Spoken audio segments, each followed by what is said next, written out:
Xotin mukofotmi, jazomi? Xotin mukofotmi, jazomi? Agar xotinni Allohning toatiga boshlasangiz, bu mukofot. Agar o'zini holiga tashab qo'ysangiz, jazo.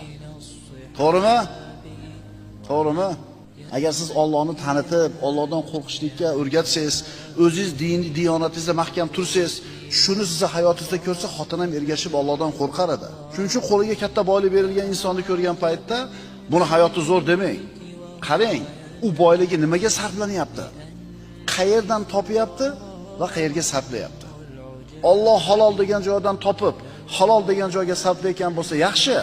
Aks holda bu harob buni holi. Farzand mukofotmi, jazomi? Xuddi shu qoida. Agar Allohni tanitgan bo'lsangiz, Allohning toatida turgan bo'lsa, farzand mukofot. Aks holda nima? Jazo. Mana shu asosiy qoida.